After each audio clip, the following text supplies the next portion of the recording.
Yeah. Good morning, everyone. Today was a very last minute Gong Friday.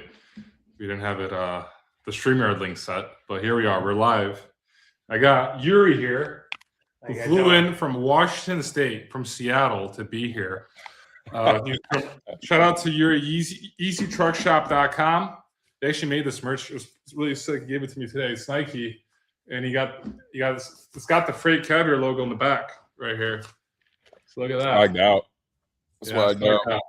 EasyTruckShop.com. We have Yuri. Bob right now is with his cousin in the Old Town. Bob is visiting us. Bob runs the page USA. Bob didn't show up. Yeah, Bob's gonna be here like in 20 minutes. So yeah, for sure. Yeah, classic. He's probably 75 miles away. He's just a classic trucker, dude. Yuri, it's good to meet you, brother. What's going on, man? Yeah, I'm glad to be here. First time here, so it's gonna be really cool. Yeah. So here, real quick, I could pull up Easy Truck Shop. Funny enough, so actually, I'm gonna hop back into StreamYard. Sorry, I usually do this a little bit differently. Show you Yuri. I'm gonna pull this on the big screen right here. And so I met Yuri last month at the Broker Carrier Summit in Kansas. Yeah. In Kansas, and we just started talking. We hung out for like a few hours. He drove me to the airport, and Yuri's like, Paul, I'm gonna come visit you in Poland. Like, I gotta visit you in Poland soon. I'm like, okay. And then like he's like, yeah, I'm flying in. And he got Bob a ticket, and now we're here. So what do you Broker Carrier Summit connection right here? That's right. Wow. Where connections are made. Oh yeah. That's cool. What have you guys been doing? Have you been Euromaxing, Yuri? Like, have you I was in Denmark for a week, and then I landed to Warsaw, I don't know, a couple hours ago, and we took the train to Lublin. So I'm fresh here for like just a couple hours here. We already made some friends on the train. We were two loud Americans, you know. the Polish cart, they were on the train cart. They were really like kicking us out. Yeah. So Yuri here is the founder of Easy Truck Shop. I guess it was .com, but .io. Yeah, it's both. Yeah, it's both. Okay. So interesting enough, have you heard of Truck Parking Club before? Yeah. So I've been on the panel with him. Oh, really? Yeah. Oh, nice. So Reed right there is the chief marketing officer of Truck Parking Club. Reed, were you in Chicago? The event we did with forgot his name. It's Forrest Gum and the trucking. They did an event in Chicago. It was one of the guys that does decals, Polish guy. We did in their warehouse. We did. I wasn't there, but I know what you're talking about. Yeah, I was on a panel at an event there. It was really cool. We were one of the sponsors. It was really cool. That's why I met some of the guys from your team that were there. Tell us about Paul's really pleased with the swag you've given him, and you've graced him with your presence. Tell us what what the biz is. Yeah, so we're a software company, of course, for the maintenance side of the trucking industry. So we didn't come up in the trucking at all, to be honest. We are shop first. We own, my family and my brothers own a shop in Seattle, Washington. Yeah. And then so anyone in the trucking that takes care of their own fleet would benefit from the software, right? It runs shop operations, streamlines the work orders, gets rid of the paperwork. Mobile friendly, easy friendly, like Easy Truck Shop, hence the name. So anyone that has to keep track of their employees, mechanics, inventory in the shop, keeps track of the unit, like expense, operating costs, like what does it cost for me to fix my units or repair my unit. So we do that. Integration with TMS systems, accounting, a bunch of other integrations that allow you to run your shop efficiently. So we realize there's huge need for not to create something new, but to make it easy to use, right? So that most of the softwares that are out there are clunky, slow, and because we had hands-on like demand, we needed something better. We were able built it for yourself. Oh yeah, we didn't have any clients for some time until we used this ourselves. So again, workflow, managing your guys in the shop, who's doing what, priorities, reminders on PMs, like, hey, this needs to be fixed, this needs to be addressed. So anyone that has a fleet, of course, you plug in your safety guys. The safety guys manage, all the truck PMs and whatnot. If you have something urgent. How often should a truck do preventative maintenance? Well, it depends on what you're running, right? So, but it's set on some shops do now 90 days, 30 days, and of course yearly DOTs. But it depends how quickly your trucks show up to your shop, right? Because not all operations run to where the trucks come back to their own fleet, right? To their own shop. Yeah. They're always on the road. But there's no each company decides for their own. But I think a standard that what shops do is 90 days in maintenance. Of course, you got your mileage due, right? Whatever is due for basic mileage or hours, that's a must. But you, of course, on the maintenance side, we're not really telling the trucking companies what they should do on the maintenance side because each trucking company runs differently. Yeah. We'll give them a tool and a platform that's customizable to each trucking company, right? Because each shop will say, hey, we do maintenance at 30 days. We do it at 60 days. But our tool allows them to create a process for their shop, for their fleet, put all the fleet there and then start managing their fleet a little bit better. Because then anyone, like say you own a fleet, you can hop on your phone. You can see which trucks are being fixed now, who is working on them, what's the next on priority list, right? It's a really cool software that operates for maintenance side. So that's kind of how we started. We started with our own shop, and then we saw the need that things need to be better and faster and simpler. And the journey has only gone from then upwards. Yeah, I mean, so when I met Yuri last month at Broker Carriers Summit, I was kind of astounded by the amount he travels because he travels nonstop. He's kind of like Evan, I feel like when you're a founder of a tech startup, you have to travel a lot to events, talk to a lot of people. And you're based in Washington State, and then you go all around the country because next week you're going to be in Chicago, then you're in California. Yeah. And right now he's in Poland, He just flew in from Denmark today. Yeah, it kind of worked out that I came to Poland. I'm glad that it worked out. Otherwise, it would have been tough if I didn't combine it with a trip to Denmark. But on the road a lot with clients. Clients that need a reason why they would switch from a platform that they have existing, that let's say run a 15 mechanic operation or 20 mechanic operation or any size shop really. They have a tool, right? But they're still running old school. They're still running paperwork orders, paper in the shop. They're still running old school. So what our tool allows them is to get rid of all the paperwork, streamline the shop operation. So now the trucking side and the shop side are now connected because anyone from the safety can log into the shop and see what's being fixed. How common is it for fleets? And I'm curious, at what size they tend to start having their own shop? It's a good question. Yeah, it's literally not. It's really not about the amount of units they have in their fleet. Is if they take care of their fleet themselves. Because we've had fleets that have 100 units in their fleet, but they don't handle any of the maintenance. They contract out 100%. So it's really, but it's common that once guys get up to 20 trucks plus, they'll get a in-house mechanic. That's a common scenario. But not all fleets or trucking companies decide to go that route. They often decide to contract it out, not deal with any maintenance. But I say 20 trucks plus, if they have 20 trucks, they usually would get a mechanic that does all the PMs. And at that point, if anybody in your company that does anything on the truck, you need a software. You need to figure out how much money you're spending on parts, how much money unit is costing you, who used which part, where all that tracks. Repairs are a big line item that if they can control it, then they can be more profitable. It's actually a huge side of business. I think what trucking companies realize a little bit later that, hey, I got another business here that's growing with me, right? We need to run it efficiently. We need to run it the way it helps us and other clients, right, and so on. We have a dozen clients that folded their trucking side and run their specific operation on repair side. Oh, wow. It's another business that they're running, right? Yeah. No, that's interesting. I mean, I remember I used to work with carriers out of Chicago, and one of them is 25 trucks out of Elk Grove Village. They run consolidated loads from Chicago to the East Coast. And their truck once broke down in Ohio, and it had my partial on it.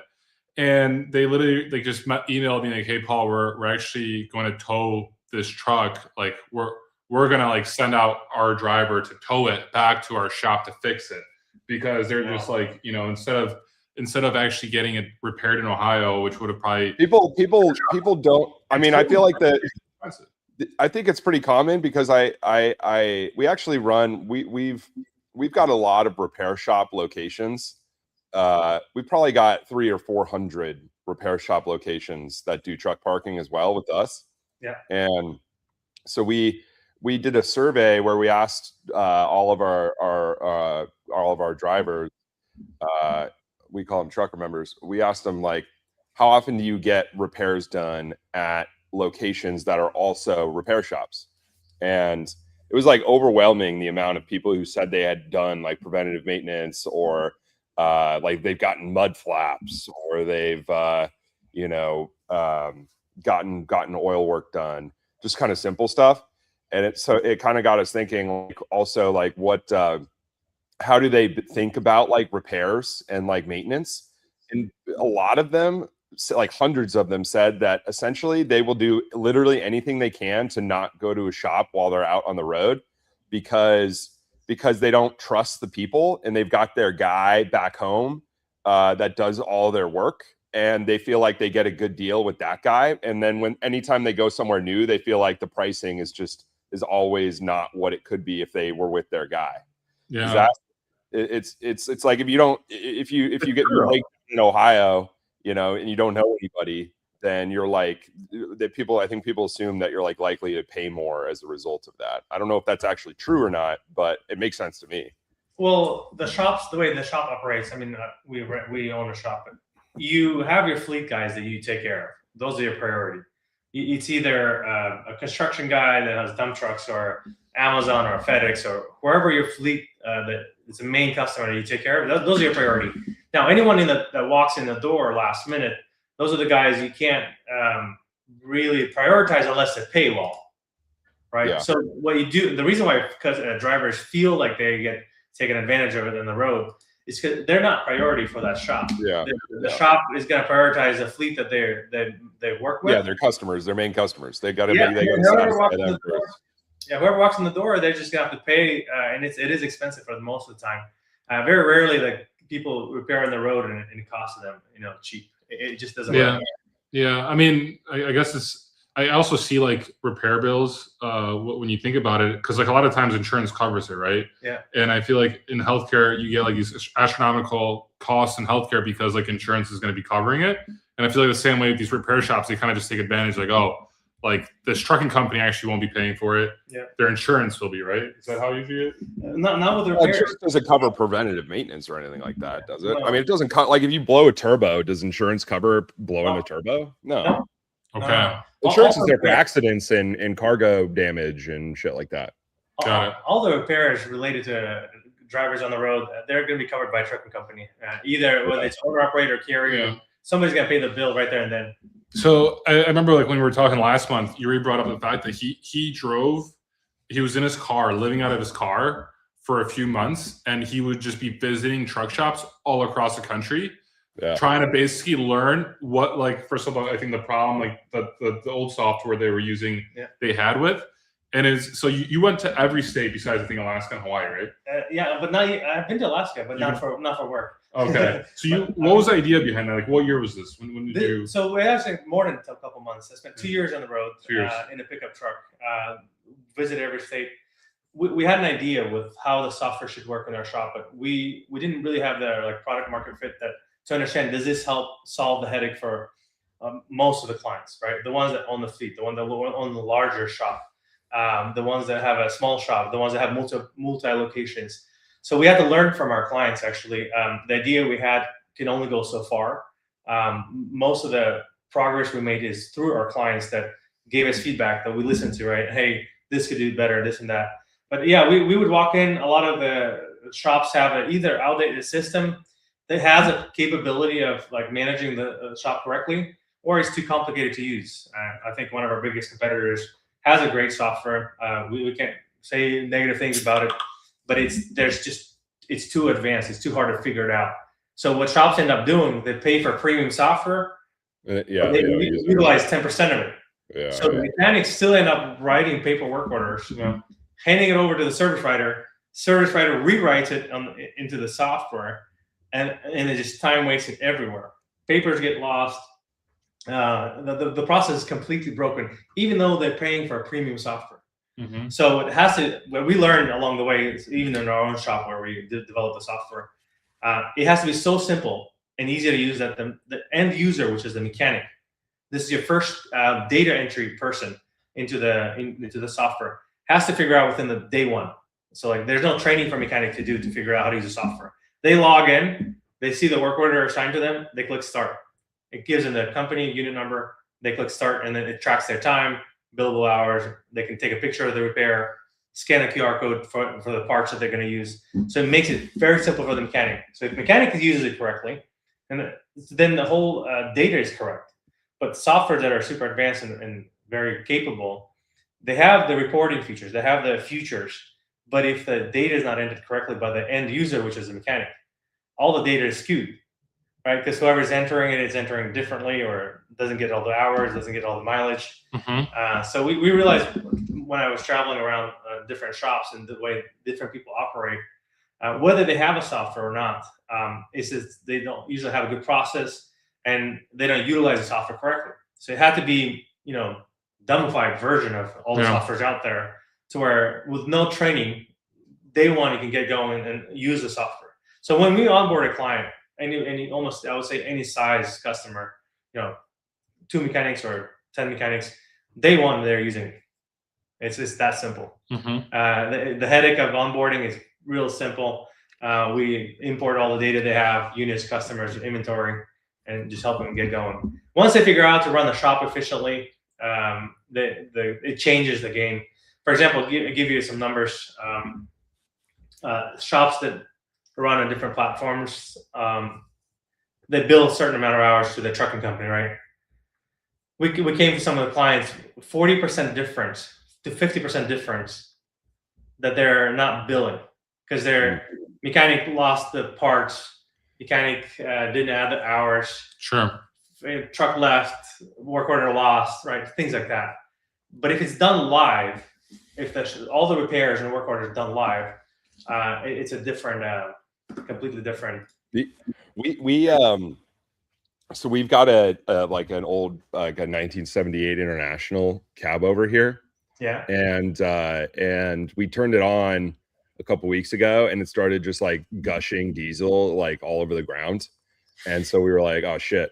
And so we ended up, we know there's a guy who parks here, a driver who parks here, who drives like old cab overs, and he's like a mechanic sage. And he's like, oh yeah, he looked at it for like 2 seconds and he was like, oh yeah, there's like a leak in the injector seal or something like that. And he's like, you should call this shop in Ringgold, in Ringgold. It's the only shop in the area that'll be able to fix a truck of this age. And you should call this towing company to take it there. And so we called the towing company, and I thought it was going to be like $5,000 to tow the truck like 2 miles, because I always hear about how expensive towing is from drivers. And it ended up being like $250. Wow. But it took us, but they couldn't get the wrecker into the shop where the truck was, because the door that's directly in front of the truck doesn't open all the way. So Noah had to we had to get the truck, basically Noah had to get the truck in first gear and somehow navigate it out, like turn around and not hit anything. And we somehow did it. And then we got the truck towed. So now our truck is at the shop right now, and we're waiting on a quote to see how expensive it is going to be to fix. So that's my limited experience with dealing with a broken down truck. I mean, it's got a lot to do with it, yeah, it's but watching the tow truck like figure out how to like hook up the tow to this to our truck was pretty interesting. He had to really kind of jerry rig it. I don't know. He was like, this thing doesn't want to be towed. I was like, I don't know what that means, but like that sounds cool. Yeah, so that's how we figured out some of the headaches and pains a lot of the operations we're dealing with. And you got another headache that the fleets are dealing with, right? The disconnect from the safety guys to the shop. Like when the driver tells the fleet safety guy the shop is broken down or needs attention, how does he relate that to the shop, right? So then the software allows them to create a note, a work order, to where the shop people, the shop manager, the shop foreman, the mechanic sees that, hey, oh yeah, this safety guy, he put in a request to perform a duty inspection or whatever, and then there's a better communication between the trucking side and the shop. But it's far from perfect. We're always improving, adding tools, adding features where it helps the customers to run more efficiently, run more streamlined operations. But yeah, it's a huge need in that area where not the tool itself, right? There's plenty of softwares out there that are available, but to have a tool that's easy to use, as simple, that anyone can figure out, it's huge. And we actually doubled in size just in 2026. Nice. And it's growing like this. It's been really, really crazy to see. All right, so we have Justin Martin coming on to join us here in a minute. I think it might be. Should we go and look at some tweets this week? Yeah, where is he? Is he here? I told Justin he'd join us any moment, so I think he'll join us here in a second. Dude, I've been hyper offline this week. I have no idea. Same. I've been offline this week too. I've barely tweeted, but I do have an idea to buy the StrongSoloSergey.ai website. Here, I'm gonna get back on camera here. Yo, Reed, what can we do with StrongSoloSergey.ai? Should we? I think it'd be cool to like live vibe code a website. Strong Solo. I think probably what you do with it is create like an agent for Strong Solo Sergey to use to handle all of his communications to brokers, right? Like just auto replying that he's like on track, right? Like gonna make delivery like ahead of schedule, like lying about like location reports and stuff like that. Yeah. just like telling people what they need to hear to trust that he's going to get the job done. He is going to get the job done. He's going to make it. Yeah. But it's going to be close, and you're not going to want to watch his progress because you're going to be scared. It's just to like help calm down the customer. You know what I mean? For sure. Here, I'm gonna get Justin in here. Give me 1 second here, Justin. We're gonna get you on. Justin went viral this week. Here, I'm gonna pull. I'm gonna get it. What up, Justin? Yo, what's up, guys? I had a couple good bangers this week. You had one to get over 1 point. I saw a couple days ago. It was 1.3 million views. What is it? Whenever I have one of those, I'm like, why didn't I do that sooner? Because that was like, I did nothing. That was all Grok. All I did was ask Grok a question, and everyone went nuts. I gotta pull this up. So Justin, who also has the username SuperTrucker on Twitter, where is this? Here it is. I'm gonna pull it up right now. This tweet right now, it's sitting at 1.2 million views. And let's see here. Oh, wrong button. Share a screen, and let's see the SuperTrucker tweet. They got 1.2 million views. All right, so it was a quote retweet. Noto Wolf, he tweeted, "Hey Grok, list every trucking company registered in 10-00884 East Kemper Road, Loveland, Ohio," and then. We had Justin here who was like, "Hey, Grok, list every trucking company registered to in Antigua, California." And so this right here is sitting right now with 1.2 million views, which is kind of crazy to think about. Like all the people that are not in logistics that have seen. How many is it? Okay, well, Grok said, I think, 13 or something, or 40 something. Wait, 1 second. What does Search Carrier say? Okay, he barely scratched the surface. Okay, it's 43. Just in this one. And how do we know that it's not 43 like individuals that are just all like neighbors and? I'll get to that. Go to Notawolf's post too. I'm curious what he's up to because I only copied what he did because I saw his was getting numbers. Yeah, but you 1.4. So his is doing really well too. No, but like he only had 200,000 views. Like that's 1.2 is yours here, and so that means he got 200,000 views. Because your views count towards his views. Not necessarily, because ours were okay. When I was like first recoding his, he had already gotten like almost 500,000 views. Are you sure? Yeah, because that was the reason why I copied what he was doing. I like Notawolf's Notawolf's a great guy. He's a completely anonymous guy, has nothing to do with supply chain. He's just some dude living in Ohio that kind of stumbled into all these like carriers popping up in his neighborhood, and he has just been a dog on a hunt, just like trying to track all these guys down. Loveland, Ohio is becoming a hotbed for Uzbek trucking activity. It's crazy. I mean, we have a Telegram chat group, and I want to go to Uzbekistan and do a documentary here soon. But like the amount of Uzbekistanis that are like in our Telegram chat group, and this was even 5 years ago because I don't really go on our Telegram chat group anymore. Like there's a lot of them. There are over 60 Uzbek trucking companies at this apartment complex in Loveland, Ohio, right now, across the street from Meyer. Though some of them have recently been shut down. Interesting. So notable. Yeah, those are ICPs for Strong Solo Surrogate.ai, dude. They are. I agree. Yeah, I agree. We can't bash them here too hard. You know, we gotta. This is I used to work with an Uzbek carrier out of the Columbus area. Is Loveland by Columbus? You know what? I think so. Yeah. Yeah. His name was Sam. He dude, that guy rode hard. He was awesome, actually. He was a really good dude. I wonder what he's up and to. That's what's so frustrating here. So my reply here is exactly what I was wanting to dig into. A lot of whenever we look at these neighborhoods and we see these massive clusters, it's not to say that there are currently 700 or 1,000 or 3,000 companies like operating at the moment. A lot of time when you filter in active authorities versus deactivated and for hire carriers, the numbers almost always get like cut in half. So what's happening in a lot of times is these are just the same companies being re-registered over and over and over again. So these are the hot spots that the FMCSA really needs to like dig into and separate the wheat from the chaff. Because the danger whenever you start like putting blasts out like this is, yes, there are good legitimate operators that are probably living in these neighborhoods, and you don't want them getting flushed out with all the other bad actors. So my advice to guys in these communities is get your ducks in order, make sure you're operating legit, because the feds are looking into these clusters and the hammer is coming. Go look at, speaking of what's going on Twitter, somewhat related to this is I sent you a link, Paul. Okay. I texted it to you.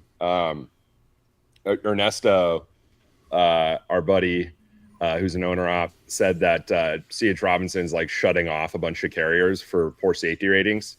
Well, not even poor safety ratings. Like he's, because he obviously doesn't have bad safety ratings, but they're just like shutting people down and not really giving them a reason why or what they need to do to be reactivated.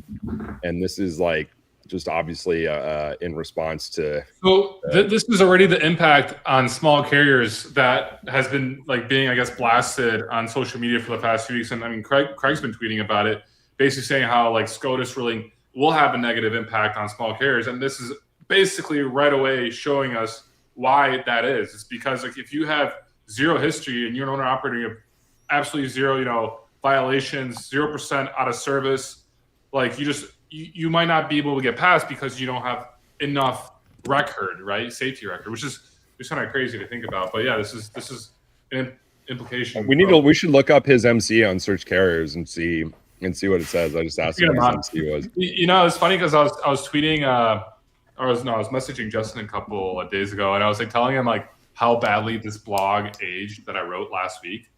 It's bad because like I put like all these logos on there and Justin's like been going at like I'm not even Justin, but like everyone's been going after Sam Express. Yeah, I mean Sam Express, and it's like also I know you went. Paul's the spearhead for all this stuff. Yeah, I mean it's crazy, but we got to meet and like we actually listed all these companies, right? And it's like okay, like for example, like was this from the Central Asian Business Expo you went to last year? Last year, they're having one, I think, like right now. Like I was actually hung out. This right here is the dad of the founder of Sultan Trans. Yeah. So we're just hanging out. We were speaking in Russian because he doesn't even speak English, so we were just talking in Russian, speaking Russian. I was Well, trying. we're seeing impacts of this stuff already. Somebody's been forwarding me photos of a Sap Brothers truck stop in Omaha, Nebraska. They have like over 30 trucks that have been abandoned there over the last few weeks, and they don't want to spend the money to tow them out of there. So they're just kind of sitting there taking up all the bobtail spots. That's crazy.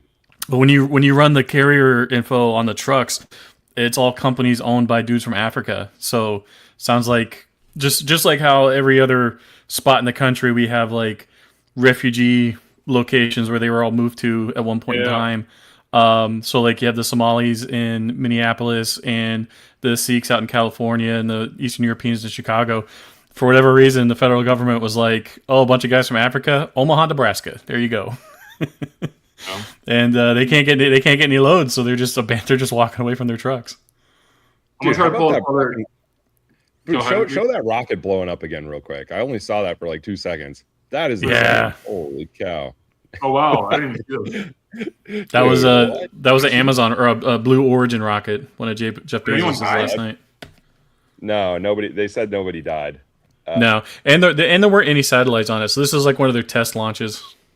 This is somewhere in Man, Texas. I drove past the Blue Origin, like not like I didn't drive past this, but like I was in Van Horn, Texas, like the small little town in like in between Midland and El Paso, and I actually stopped to get coffee, and the guy I was talking to, this was last month, was telling me how like Blue Origin like owns like all the land like around, and it's the reason why I don't think this video is in Midland with all that water. I don't. Oh yeah, I didn't realize there was water right there. I don't think that's there. I don't know where it is, but that's a good explosion. Anyway, carry on. Which post are you looking for, Paul? Here, 1 second. I gotta get Bob. Bob, you got it? Okay. We're about to open the door for Bob. Bob's joining us here. So nice. We got Yuri from EasyTruckShop.com and Bob, USA Transportation coming in. What should I pull up? I'm sorry. I thought you were looking for a specific post on my account. Oh yeah, you said you had a couple tweets this week that were like I don't know, went viral. Justin tweeting about the Overton window is exactly what I needed today. Which one? That one there. A mainstream publication like The Economist admitting like, okay, maybe we shouldn't bring refugees in to dominate all these job markets. Yeah, I mean there has to be a better way. Oh yeah, the air conditioning has been like a hot topic on the timeline this week. Yeah. Paul, do you have air conditioning in Poland over there? I got air conditioning in my office right here. What about your house? Close it? Yeah, you gotta close it. Yeah. Yeah. I We got Bob coming in here. Does Bob have air conditioning? We gotta get down to the bottom of this. What is up with the Europeans? Bob's got a G-Wagon. Of course, he's got air conditioning. It's actually true. Wait, we got to get in closer. Oh wow, this is actually. I just realized when there's three people, you don't see Yuri and you don't see Bob. You guys got to squeeze in here. There we go. Air conditioning. There we go. Alrighty. We need you guys to like proselytize to the rest of Europe the benefits of air conditioning. You don't need air conditioning. Why? Air conditioning is not healthy. It's it makes you sick. It's Euromaxing is all about not having air conditioning. Like half of Europe dies every summer. You can't afford air conditioning bills when you're Euromaxing and you don't have energy in your economy. You're not actually creating energy. You're buying energy. The stats coming out are insane though. It's like more people die per year in heat related deaths in Europe than like Americans die in gun violence. I don't know. That's actually kind of nuts. Okay, we got just turn the knob, bro. Live. All right. Bob, What's up, Reed? How you doing? Live, Max. What's up, Bob? Are you okay, What's Bob? up, Justin? How you doing? Yeah, why? Hey, Bob. Do I look bad? It's the camera. The camera's just shining really bad. It's that light. It's that harsh light. Like, yeah. It is very bright. Hey, yo, Bob. Paul, pull that tweet up again I sent you. I want Bob's reaction to this and see if he's seen anything like this in the last couple days or weeks. 1 second, I gotta hop out of this. Okay, let's see here. So this is tweet. Justin, did we see you in Kansas? Yeah. So Justin, I met Yuri at Broker Carrier Summit last month. How did I not run into him? I think you did. I did. Oh, I did? I introduced you. I introduced you to Yuri. Right. Dude, that was like such a crazy 2 days. I met so many people. Yuri just flew in today because we're doing a podcast tomorrow, and he flew in Bob too from Charlotte. So we're all here just chilling right now in the studio. Bringing the economy up of Europe. Yeah, Stimulating. The stimulus package. Here's the post, Bob. C.H. Robinson was referring me to FMCSA in order to raise my safety score before they can work with me on a lot of other carriers again. I have 0% out of service. Violations makes no sense. So this guy has lost access to the C.H. Robinson load board because of that. That's crazy. What's your take on this, Bob? What have you been seeing from brokers ever since the SCOTUS ruling? Have you seen anything? I haven't because I've been in Europe, but that's from what I've been. That's definitely going to make a lot more things complicated, to be honest. I don't know how carriers are going to survive. But that's what they were saying, right? That it's going to be a lot harder for small carriers than big ones. Exactly. So I guess my company falls into part of that. It's just like a few years ago when a lot of carriers I talked to said like they couldn't work with brokers because their authority was too new and they had 0 inspections. I don't think that's a very good metric for like measuring the validity or safety of a carrier. I think you're just gonna have to like show up to these offices in person and say, "Hey, this is me. This is my truck. Give me some freight. Let's do some business." But then I don't even know if they're gonna allow that, right? Because then they'll still want to be like, "Okay, what's your track record and all that stuff." I mean, how Uber Freight is going to do with that, because Uber Freight was working with fresh new accounts, right? That was their whole gig. So I wonder how if they're changing anything around that. Kind of like on the driver's side, there are companies that only hire experienced drivers, and there's companies that hire new drivers. I think there's going to have to be some kind of agreement amongst the larger freight brokers of like, okay, we only work with established carriers. We're going to take the risk of working with new carriers so they can gain some experience and then move on to better fish, or even better, like take C.H. Robinson or TQL and like split your network into different tranches. You know, have the freight that only goes to experienced carriers and have the freight that only goes to new carriers that can prove that they're worth doing business with. Yeah. Well, the interesting part is like what is, because all these brokers are now that they're liable for just to use a blanket term, or they could be potentially, if they hire a bad carrier, quote unquote, and something happens, like what threshold is like acceptable? You know what I mean? Mm-hmm. Like, Right. I think they're basically just like they're essentially saying in that tweet that they have no idea like what the threshold actually is, and like, go talk to the FMCSA. What is this? Bob, that's sick. I wonder how Greg is doing right now in this market. While we have Bob here, Paul. While we have Bob here, can you? That's me right now in Europe, but just chilling, bro. Just vibing. I don't know what I'm doing. I'm just vibing. Can you pull up that Instagram reel I sent you earlier, Paul? I want Bob to hear it because the song is like perfect. You guys seen this movie? Apex? No. Oh, dude, it's so good. It's on Netflix. You have to listen to it though. Yeah, it's got to be found. Oh my god, that is crazy. Okay, so you Justin, you sent me something. Yeah, it's a the tweet song from like the Bosnian soccer league, but the song is so good. Take me to America. I really want to see Statue of Liberty. I can no longer wait. Take me to United States. Take me to Golden Gate. I will assimilate. Those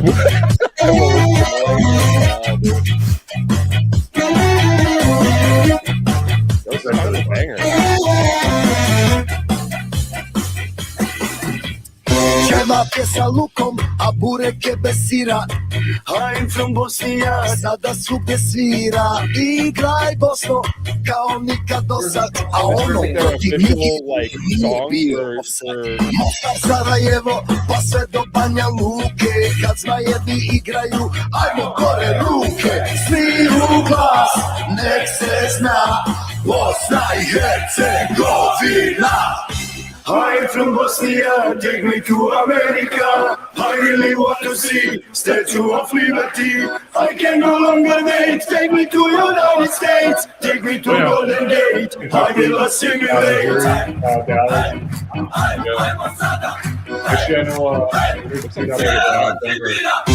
I'm from Bosnia. I'm from Bosnia. I'm from Bosnia. You guys gotta. I love how they actually just they did that because it's good. That's good. Imagine working at a warehouse and like a clapped out Volvo rolls up to your dock blasting that song. Dude, what is this guy? Oh, what the hell, dude? Was he poking a tire? Yeah. Let's of see. PSI in this Bob thing. doesn't post that much anymore. I haven't posted much.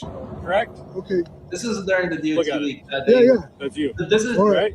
FMC's for DOT. I'm going to change the date to the 17th. Really? Yeah, ELDs. I think it was the 17th. No, I'm saying no. Was somebody Yeah, adjusting his 17th. VLDs? Okay? You're doing a reset, correct? Yes. Okay, where's your reset say that you're at? Missouri. In Howardville. Huh? In Howardville. What'd you tell me earlier? That you did your reset in Texas, right? No. Yeah, you did.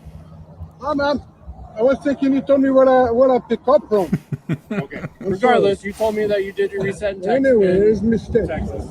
So, I'm going to go over here. This is why I've been saying paper logs are an IQ test. The gen logs right there. Yeah. His truck moving at a certain. Oh, he's using gen logs. No shit. Yeah, Nice. yeah. So Wow. this is what they were doing during DOT. Wow, that's crazy. Yeah. Okay. All right. This is your Pretty logbook. much track where your Correct? truck was at Okay. a certain point. So if you're telling Look that at it. we're at a Yeah. reset, Mm. That's you. we're All out. right. Right? It's like that's you right there.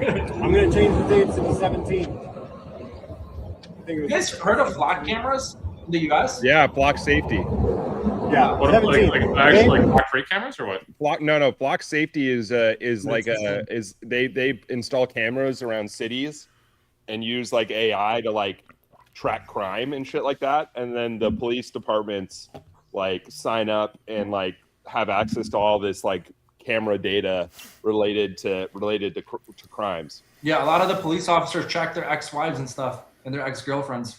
No, seriously. Yeah, it's they've like- been. That's awesome. It's awesome seeing them use gen logs like This is why that. they're trying to block it in some cities because cops were taking advantage of those flock cameras. Yeah.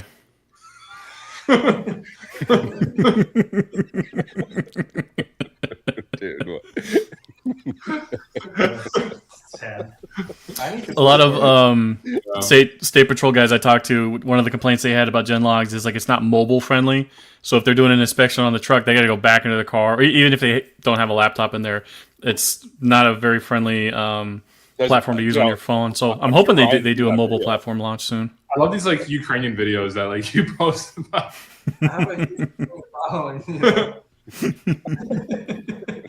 I don't even know what this one is saying. This one Oh is. my God, I'm gonna turn dude, the what sound is- on. Turn that. Put the sound on.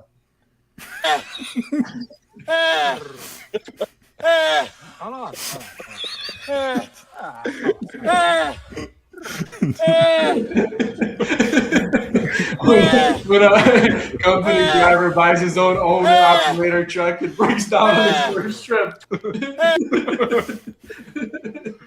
I'm what? asking you to get off my fucking cab. Are you Get off guys the truck. listening? Get off the truck. Where are you born at? Don't fucking worry about it. Damn, okay, that's get crazy.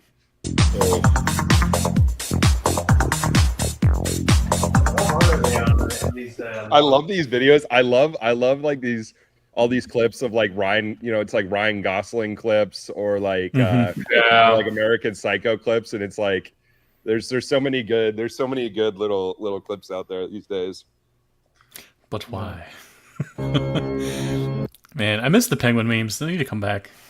Right? It Where just did he- sometimes where did he like it go? becomes such a big trend, and then everyone forgets about it. Like the Yeah. next few seconds. Bob, you gotta start posting more again. I know. I should. Dude, Every time I see you, we talk about this. I used to have some good content. Me showing up. See you next week.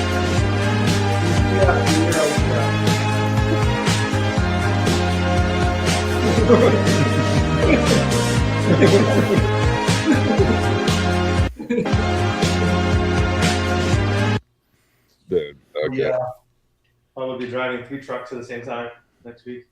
Yep. And these all do really well. Mine, so like my Instagram, anytime I post my stuff, it either gets 0 views or it gets like 500,000. There is no in between. Have you guys seen these tweets that are like guys posting like old like equipment that they're trying to sell, and they like inject like into the listings to like drive engagement? Have you seen this? No, what do they do? Yeah, they photos, or they use AI to put in like beautiful women next to like whatever equipment they're selling. Oh, yeah. There's a lot of little tricks. Could you do that like with like a load, like as a broker? Could you like somehow use AI to like make your load look better, or make your truck look better to that point? Although Bob, how has the market been, Bob? I know you've been Euromaxing, so maybe you're out of the loop, but it's been good. It's been really good so far. Honestly, before even I left, everything went up because of DOT week. I think ever since the DOT week started, it's been pretty good. One thing that's kind of affecting us is honestly this whole non-domicile stuff that they're getting rid of. The drivers. I'm gonna lose like seven drivers. Really good. You thank Justin for that. Yeah. Thank you, Justin. Appreciate it. You're welcome. Just getting warmed up. Justin has a CDL. Perfect. Justin, you want to go? I hope your record is clean. Justin, you want to go drive for Bob's company? That is my hope, that like I flushed out enough capacity that I can just give up on memes entirely and go back to driving. So now your hope is that we're gonna have eggs selling for $20 a dozen. Yeah. Sure. Get some chickens. And then they're gonna be like, "Oh, we need drivers back." Yeah, I'm gonna Actually, let Colby in here real quick. Give me 1 second. Eggs have been pretty good. Milk is what's been crazy right now. It's like almost $5 a gallon where I'm at in Jersey. Oh wow. Hey, Colby. Hey, what's going on? Sorry, I thought it'd be just nice to have you come on, join us. Yeah, absolutely. Thanks for having me. Yeah, of course. So Colby's the CEO of Cowtown Logistics, and Colby had a post on LinkedIn that racked up a lot of attention this week. Colby, and it also has to do with Montgomery. So I figured it might make sense because Bob owns a trucking company right here. Yuri owns a tech company for EasyTruckShop.com. Justin's going after all the non-domiciled CDLs, and then Reed is Truck Parking Club. And I feel like we got a good crew right here. Pull up Colby's post, dude. Pull it up. I'm gonna pull it up right now. But I didn't even see it. I didn't see it. So I'm out of the loop. I missed a lot of stuff on LinkedIn. Here we go. Just give me 1 second. Colby, all right. welcome.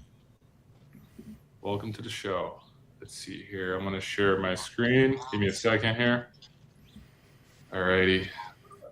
We haven't had so many people on Freight on Friday here before, but okay, I'm gonna pull up the post. Let's see here. It was a couple days ago. This one right here.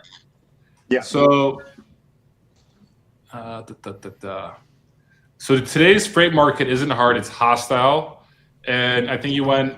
Maybe you want to go over this, but essentially, there's a lot of things that brokers are dealing with right now. Broker liability, capacity crunch, freight frauds, CODIS ruling, all-time high rates, fuel prices. And for the longest time, brokers were being attacked for making 70% margins. They were being attacked for not doing anything. And it's right now, like, brokers are dealing in such a different market than it was a year or two ago. So it got a lot of comments, racked up over 200 likes and 78 comments on LinkedIn. So, Colby. Yeah. That one's sitting around like 35,000 impressions so far. Some of the good ones get around 100,000 or so, what I've been posting. But I've run a fleet before. I had 60 trucks and 100 flatbed trailers, so I do know both sides pretty well. All the things that are hitting us now, it's been a pretty, I would say, more quiet market the last 3 years for brokers. It was, build your customer relationships really well and you'll move the freight. And so we've grown year over year doing it that way. But this market, we've decided to slow down growth a little bit and really focus on the insurance requirements we need, protecting the carriers and customers on both sides so that, we maintain levels where we can pay our carriers that we get and we don't get in trouble with anybody. So that was kind of the inspiration for this post. I like how your second line there says this freight market isn't volatile, it's hostile. And the first comment is like a hostile response. Yeah. Yeah. That happens a lot on here. I'll do this setup. Okay, there we go. So maybe I could zoom in a little bit more. Wait, Colby, you said you owned a flatbed company? Yeah, so my dad started Cowtown Express, which was an asset side in '84. Cry me the river. And so he's very local in the DFW market. He ran straight trucks and cargo vans, and he had an old piece of crap flatbed sitting in the back. I was like, I'm interested in that thing, and so I kind of started the over-the-road division after I graduated from TCU, and just started buying trucks like crazy. And when my wife was on maternity leave in 2014, she started the freight brokerage for us, and we put the business plan together and threw $5,000 a piece in, and off we went. So you have perspectives from both sides. Yeah. I'm curious what your thoughts are on like brokers and trucking companies. What can both learn from each other? I mean, I feel like both are very difficult, right? You know, when I ran the trucking company, it was pretty hard to focus on customer service. I was wearing a lot of different hats. I was safety, I was maintenance, I was trying to keep drivers in the trucks, I was trying to keep drivers on the road.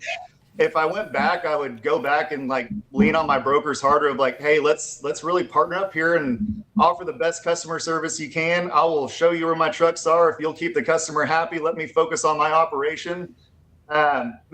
I would probably take it more like that. I mean, I have seen a lot of brokers as enemies as well on the carrier side.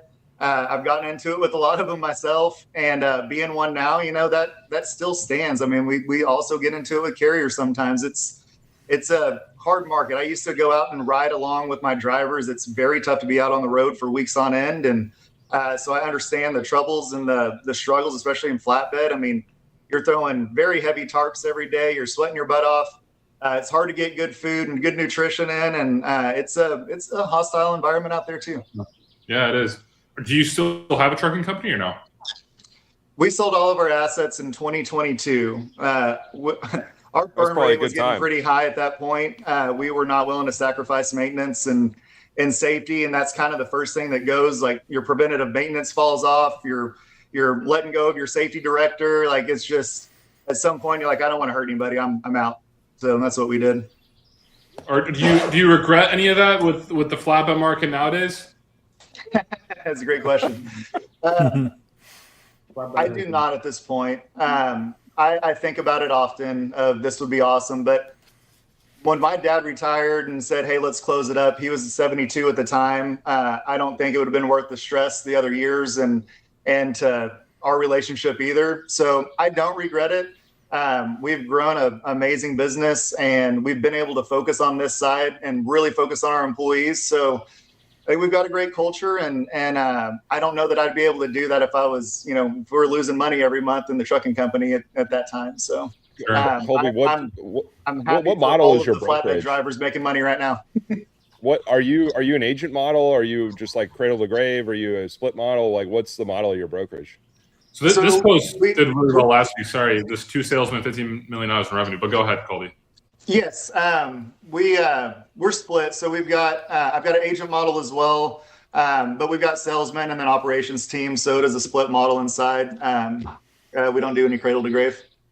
We do have agents that do cradle to grave, and then a couple teams of agents, and they kind of split it up.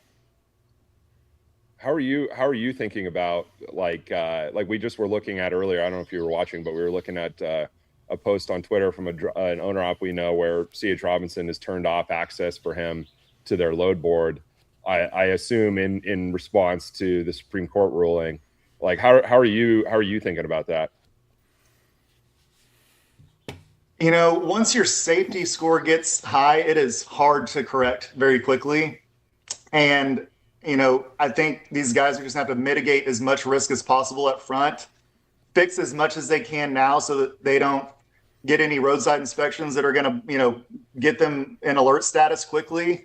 But as far as turning it off, we're going to have to do the same thing, right? Like we've got to protect what we've built and our employees and the customers. And if you've got bad safety ratings and out of service or you got 2 alerts that are over, then yeah, I mean, we should really look into that and see if they need to move the load or not. What about this carrier here? He's got 0%.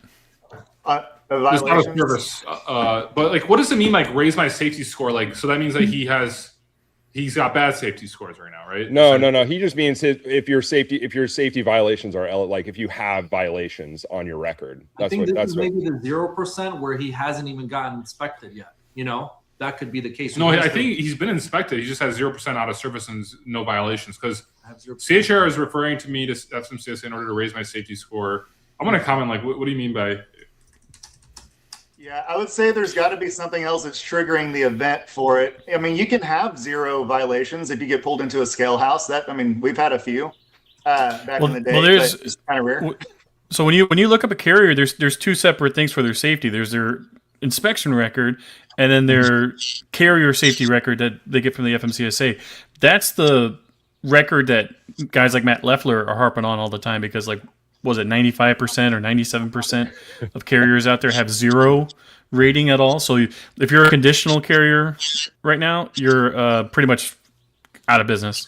I know like one guy who's getting loads even with a conditional safety score. Yeah, so it says safety rating right there. It says no.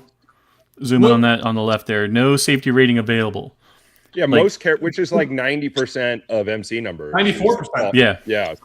So. And I've seen carriers that might have a satisfactory safety score because they got audited in like 2017, but in that time they've racked up like a 30% vehicle and a 50% driver out of service rating. So that's where if you scroll down to their basic score, it'll show their.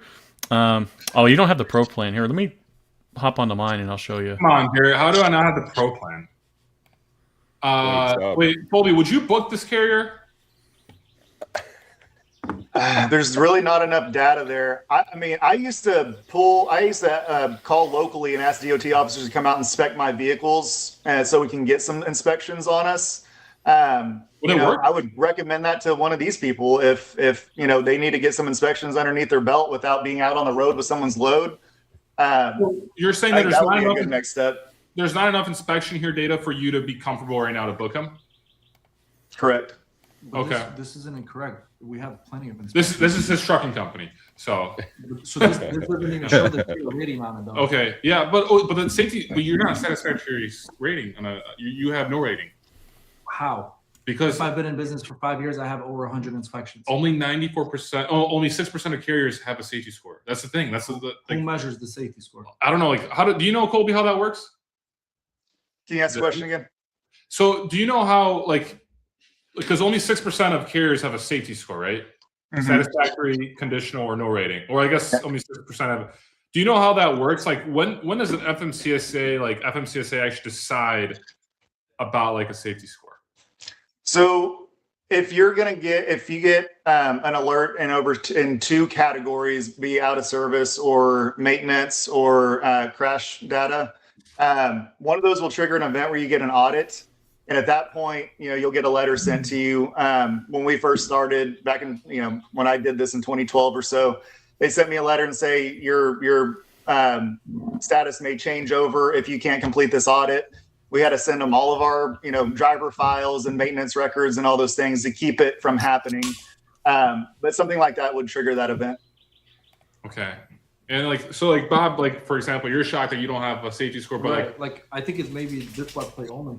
No, it's you just FMCSA and just type in safety score. I gotta 1 second. I gotta turn on my VPN real quick. Then 1 second. How many trucks do you have? We're at 25. Yeah. Here, I'm gonna pull up the screen from Justin real quick.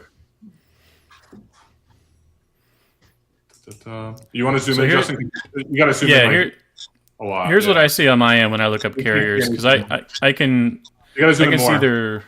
See this guy here, no safety rating available, but you can see his out of service. And then his estimated ISS score. So this is something that a lot of brokers I think are going to start looking at is, okay, even though they don't have a rating, what is the likelihood of them getting inspected by FMCSA? Here, look up my company on yours, but I don't know. It's probably just this website that doesn't have it. This is searchcarriers.com. This is Garrett's company. Yeah, I know. What's your MC? It's 115-3773. Moon. You want to zoom in, Justin? Yeah. So you don't have a safety rating, but we can see your driver and vehicle out of service, and your ISS score is pretty low, so that's pretty good. Although, so what is the ISS score? Your ISS score is it's based on. So this is what they say. This is your likelihood of getting an audit from FMCSA. So there's 1,300 people that work at FMCSA and only 300 inspectors. So they prioritize who they're going to send their inspectors at. So any carriers that have a really high ISS score, those are the ones that are likely going to get audited first versus other carriers. The worse your safety the worse your inspections look, that impacts your ISS score. So the higher your ISS score, the worse it is for you as a carrier. So, but the meta point here is that every brokerage has to essentially come up with their own, like, if 95% of carriers don't have a rating, right, then everyone's going to have to come up with their own criteria for what's an acceptable threshold to be like, okay. And essentially what that means is, like, if these guys get in a wreck, like, did I do enough diligence and have the right metrics in place to shield myself from liability? Like, yeah. And I'll show you guys. So as a broker, if you're looking at a carrier to vet, if you see that they passed a level 1, great job. Those are such a huge pain in the ass to pass. Bob, good job. If you're looking at a carrier, that's not his. It's not his MC. No, it is. This is Moon. Is this Bob? This is Bob. Okay, this there is you Bob. go, Bob. Congrats. So Congrats, brother. Bob passed a level 1. Great job. The Utah These guys, Asa Freight, they failed. Wow. A level. Yeah. They failed a level 3. Which is like, and that's out of service. You failed it, plus you got put out of service. Yeah. Oh, he's got some great ones here. So out of service. So 23. The way 23 violations. As soon as we have a bad violation, they find something, we get pulled in. Our trucks get pulled in way more often as scales because they kind of want to see if you've improved it or not. But like, we know certain routes, like we go to California a lot, so like New Mexico will pull our trucks in, once a week pretty much. It's crazy. Yeah, these guys had all kinds of red flags. I actually reached out to their insurance company because, at least according to their MCS 150, they only have one truck and one driver, and they're doing 56,000 miles a year. I looked them up on GenLogs. I mean, even just going by their inspections, you can see they have. See, that looks like a scam company. Yeah, I mean, they have at least 2 trucks with inspections, but when you look on GenLogs, I was finding at least 6 trucks. So I contacted their insurance company. And I was like, "Hey, you guys are listed as the policy provider for these guys. I don't know what it looks like on your end, but check to see how many trucks they have under your policy." And they responded. They were like, "Yo, thanks for bringing this to our attention. What else you got?" So I sent them imagery data from GenLogs, all kinds of stuff. So yeah, it's nice to see that insurance companies are actually responding to this stuff now. Colby, you saying that if the carrier doesn't have ratings, he wouldn't book them, but false companies get lows apparently, and it's operating. How does that operate? Yeah, I guess why wouldn't you work? Yeah, go ahead. There's enough good data in here. It's not like you don't have any inspections or anything to go off of. I think what Reed was saying, like if you have looked at the proper data and it follows your processes, you're gonna be okay. And of course, we book with people that have similar, plenty of inspections, plenty of safe ratings. Like, you would go ahead and book this. Like, I'm curious, like, because of this quotas ruling, Colby, like, how have you changed your process? Like, what was it like? I'm sure, like, at least you're thinking about it right now, and especially from your LinkedIn post. Yeah. What has changed? Like, have you been rejecting a lot of carriers that you used to maybe would have booked? We did a analysis on that, and we only had 3 manual entered out of 2,000 loads last month. 3 of them were manually entered, so of course we got to take that out. You cannot put a carrier into our system without it proper documentation and it fed in. We actually went through an insurance renewal last week, right in the middle of all this, which was pretty grueling. It was triple the rate it was last year, but still manageable. Thank goodness. The rate of last year? Yeah, for broker liability. Yeah. Wow. It started out at double, then went to triple. So I mean, you hear on other places it might be 5 to 10x at some point. We're just gonna have to see what happens, but we already had a lot of insurances in place. It's not like we didn't run without contingent auto or contingent cargo liability or anything like that. We were pretty stacked on the insurance side anyway. But from a process vetting perspective, we just implemented Highway just as a safe measure too, to make it a little more automated so that we can put up some guardrails and lean less on somebody making a mistake internally. I think will help a little bit too. Bob, you want to see what your trucks have been up to? Genlogs is What amazing. they've been up to, but Are you a Genlogs user, Colby? I don't. I've got a few customers that have it, and I'll throw them one every now and again just to check on good somebody. looking But truck, man, that looks so nice and clean. Wow, That logo looks Could nice and definitely fresh. pass a clean inspection. That was not so clean.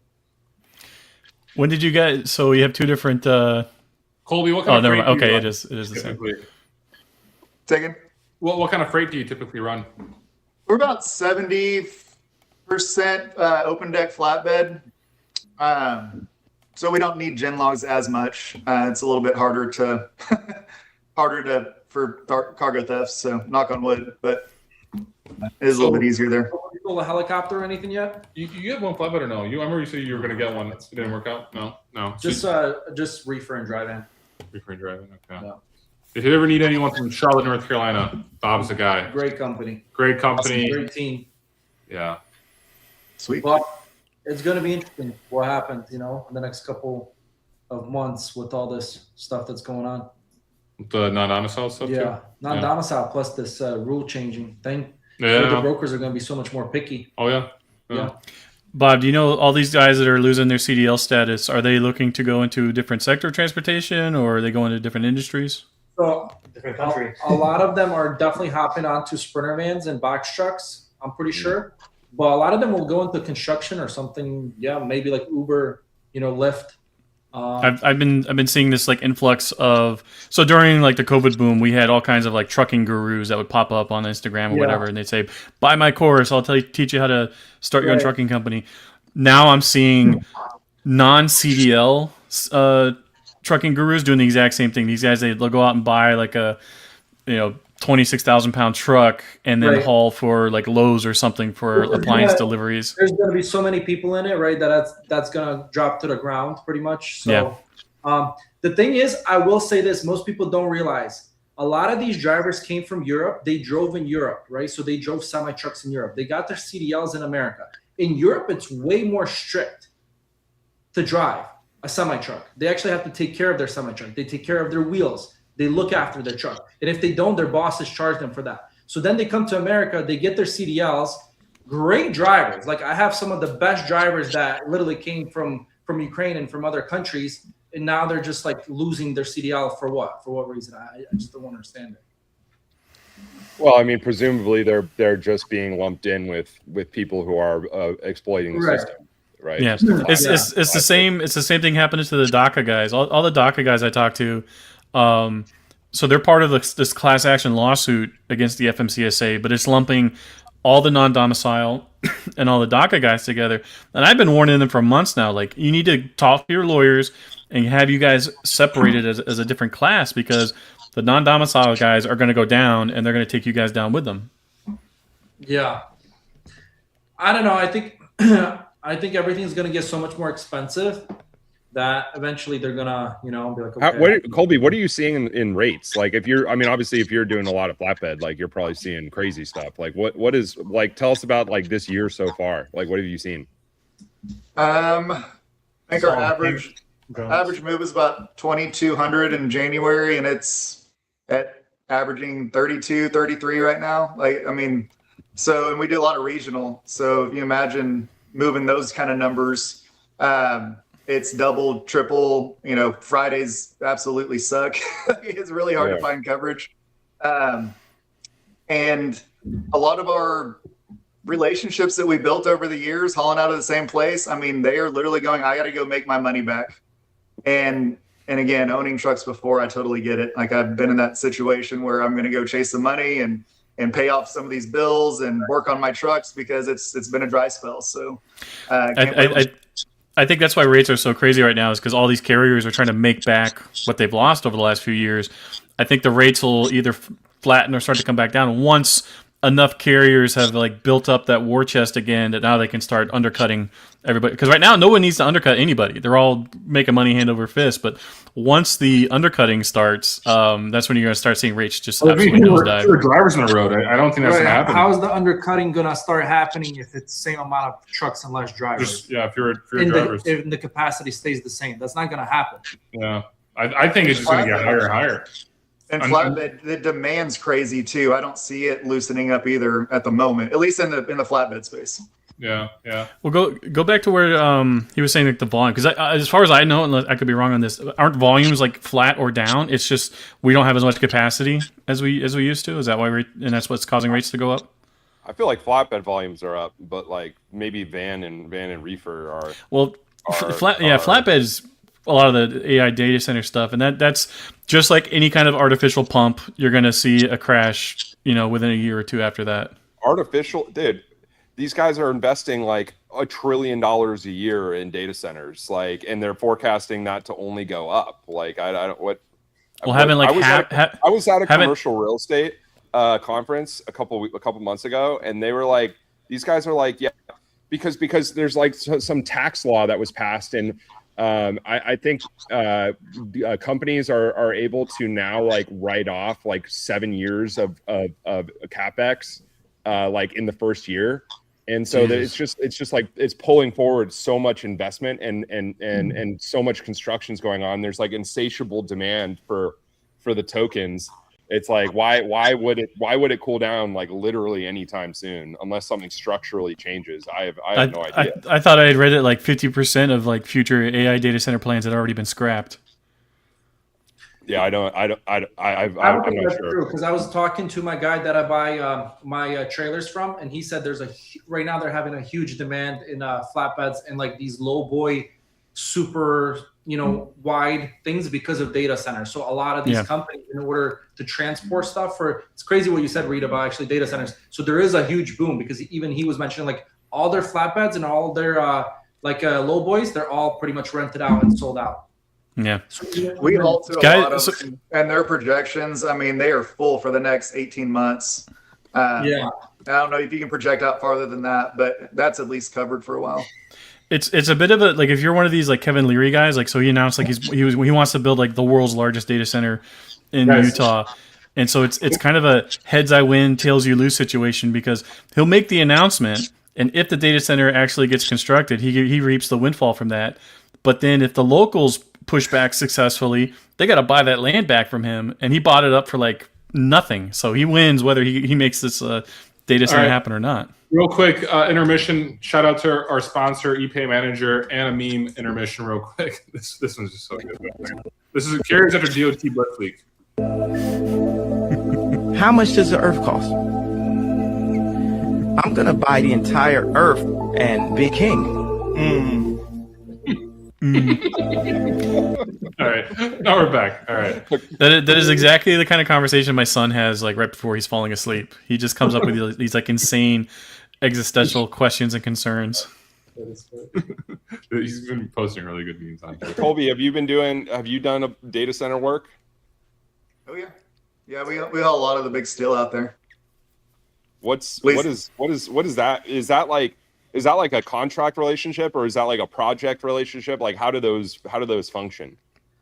So these are big fab companies, and so the steel that has to go up out there, they've got their like core network of carriers that do that 300-mile radius, and it's a $2 billion company a year in revenue type business, and so all the fall off, there's still plenty of there for us too, and we kind of handle the stuff outside that 300 miles, so it's not contracted, but a lot of the tighter radius is contracted. So do they hit you up and just be like, hey, like, do they give you like a forecast of we're going to need this many trucks over the next couple months? Like, how does that work? Yeah, Okay. there's like here's 100 loads going to Arizona. They start next month. Yeah. And so, are you seeing that in Arizona and Texas? Like, are you seeing it anywhere else? We'll hold at Washington, Arizona for them. A lot of it goes west, but we mainly have their Texas and West plants. We don't have anything East Coast plants, but they do it over there too. Interesting. What do you think is a fair rate, Bob, reefer from Elizabeth, New Jersey to Royal Palm Beach, Florida? I don't do those states at all. Do you think $1,800 for pickup on the 28th yesterday would have been fair? So the thing is with reefer in Florida, like I think Florida a couple of weeks ago, Florida was booming. Like you could get really good loads out of there. So it's probably cheaper to go in there now. So I'm not sure, honestly.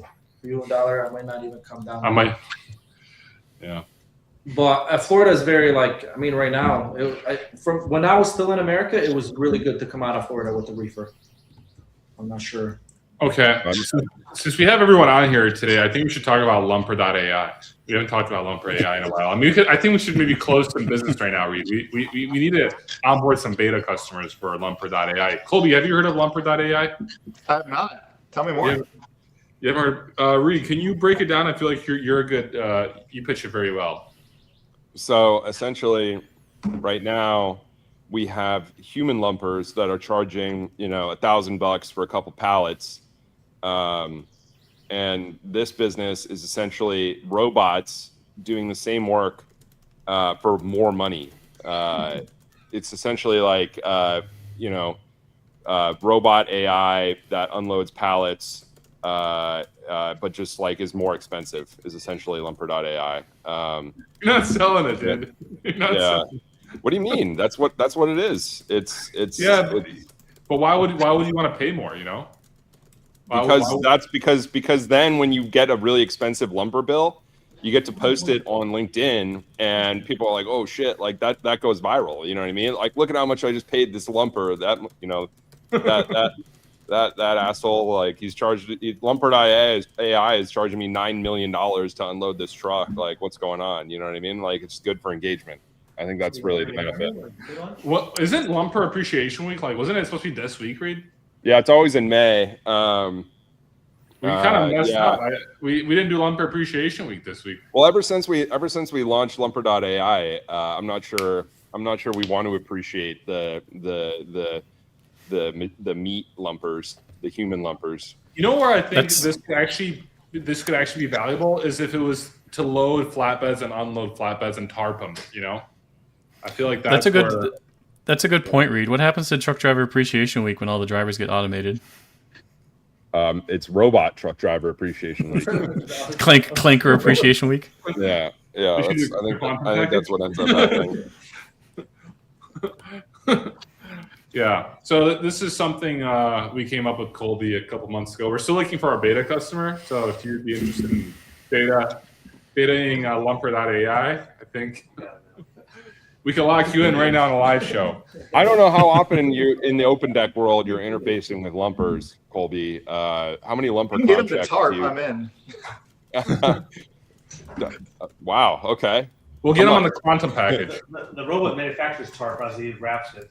The quantum package? The quantum package. $8,000 a tarp. Like do you think you could still make some money on that with that? The data center is booming. I think there's a market for it. Google will definitely pay it. Maybe we just got to go straight to the hyperscalers here. We need to find some AI company to buy the domain Lumper.ai because I think it's a really good domain and we could probably sell it for $10 grand. 10 grand, dude. You got to go higher than that. Probably $1 million. I saw how much Namecheap was charging for your Strong Solo Sergey.ai. Is it just because .ai domains are super hot right now? .ai is more expensive.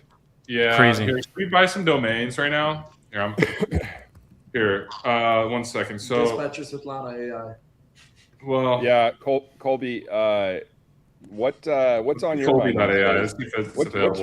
What's on your mind as a broker? First and foremost, right now, Colby. I'm just curious. For AI. No, well, I guess maybe, yeah. Are you a user, or have you examined these tools, or what? Oh yeah, absolutely. I've got some developers working on a few things that are more customer specific, just trying to build some moats around them where they can really dive into some bigger load boards in the flatbed space to look for, anything paying above market and then go out and source carriers for it kind of stuff. But, if you can take away some of those mundane tasks that, maybe a human might not want to do every single day for every single morning, like that's where I can see a lot of leverage getting played there. And then the safety world, of course, with like highway being able to automate a lot of that stuff too. Do you and you just implemented highway? Do you enjoy the service? So implementation goes in on Monday, but we've used TIA Watchdog and a lot of the back end stuff that it's not very automated, but you have like the information at readily available. And then my carrier packets and stuff. And so there's just like different systems, and it's worked thus far with this volume, but pushing forward to trying to double, I don't think those systems will be very efficient. Yeah. Well, Paul, you're really going wild here, brother. What's going on here? Well, the special Svetlana.ai. Are you Colby? Have you ever vibe coded a website? No, because so Reed's really into vibe coding websites. I'm gonna bring up we're trying to redesign a freight caviar website right now. I'll actually bring it up. I'll show you how it looks like. It's still like in the process of being fixed up, but this is not the final thing. But on Sunday, I spent like a couple hours helping Paul visualize a new website, and I was like trying to visualize the global supply chain on that Earth. The planes look okay, but everything else looks a little weird. It looks slick. It's nice, but if you look at it for long enough, it kind of gives you a headache. Well, you're not supposed to look at it too long, brother. Come on, scroll down. Yeah, no, it's a nice website. So this is a vibe coded website. It's just like you like go into Claude. It means it means I let Claude take the reins and you just talk to it. And you just talk to the machines, and they just spit stuff out. Yeah, that's interesting. I cannot vibe code for shit. Yeah. Bob, I'll do your website. $69 million, brother. Send it over. I'll do it. I'll send in Dogecoin. Oh, he's got European trucks. Oh, dude, I love Damn it, Bob. Bob. It's actually perfect. There's this whole trend to go against like the European stock photos of trucks, and I think we got to bring it back to make it cool now. Where it's like, what's the European? Colby, do you have any European cab overs on your website? I don't know. I tried to do my best to get them all off there. I see some graphics. Go down, Paul. I see some graphics. When you have somebody building your website, it's very tough because they don't quite understand. Let's see. Okay, they're more icons than yeah. I think we switched to the icons just for that. Yeah. I think if you're a European trucking company, by all means, that's perfect. But if you are operating in the U.S. and I am trying to like sniff out your company, and I see European stock images, I'm like, okay, what are we doing here, guys? Like the best like European stock photo trucking company website like of all time. I bet you I could make it in like an hour. So why choose Moon Express? More than 2 million miles driven, 3,500 plus loads delivered, over 650 plus trusted customers, 10 plus years experience in transportation logistics. Here's my take on like a good carrier website. When they have like loads delivered counter that just only goes up, like it just like is always going up, and when I've seen this, a lot of brokers do this too, where they'll like create like a cumulative like years of experience. They'll just add up all their employees like years in the industry, and they'll be like, we've got 690,000 years of freight brokerage experience, and trust us. And I that's my favorite thing. I like that. I like that a lot. Let's vibe code a European truck right now. I'm in ChatGPT and I'm asking it to create an image of a European semi truck, and we're just gonna make it even more European as we go down this rabbit hole. Yeah, I'm not sure. I think there's a lot of work that could be done here. A lot of good work. We haven't had a gong in a while, Reed. Colby, do you have a gong in your office? We do, of course. Yes. Okay, good. Okay. We have like the little ones too, which I'm more of a fan of. The small ones.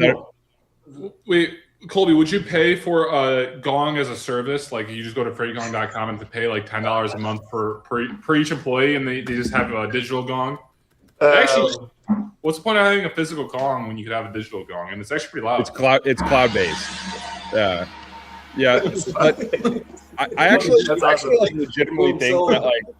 When I was at Echo, they had like we used to have TV screens in the office that would have like the leaderboard, right, of the day, like the reps during the day, and I almost think that FreightGong, like the evolution of it to become like a B2B SaaS company, would be to like tie into like you have like TV screens and then the gong like autonomously rings all day whenever somebody books a load, and so you just hear the gong going off all day, and it just like rallies the troops. You know what I mean? Like. I think that's kind of the future of this product. Reed, I can help you there with a SaaS, B2B. That's my cup of tea. B2B, yeah, okay, great, yeah. So we're, and then you could have like a meta gong leaderboard, and you could have competition between all the brokers and be like, who's booked the most freight today? You know what I mean? Like we gotta get some competition going here. Everyone's too tight-lipped about how much they're doing. You know, how many loads they're moving and yada yada yada. Like. We got to know who's moving the most freight, you know, and so I think that could be a future of FreightGong. Of course, that would require everyone giving access to all their data, which I'm not sure if that's realistic. But anyway, that's a future problem. Yeah, Colby, I don't know if you got to go or not. I know it's already past time. If you have to run, no worries. If you want to stay on, you're more than welcome to. I appreciate it. I do have something else to get to, but I thank you for the invite. It was a pleasure meeting all of y'all and talking to you. Likewise. Take care, man. Keep posting bangers, brother. Will do, man. I'm going to start smashing likes. See you guys. Take care. Later. Yo, Paul. What up? Ring the gong, dude. Here, ring the gong. Is that every time someone leaves life? 1 second. I'm gonna pull up the. I like this format right here. I don't know if this is good or not. I think I kind of like it more than the. I got to ring the gong again. I got to zoom in here a little bit. Bong.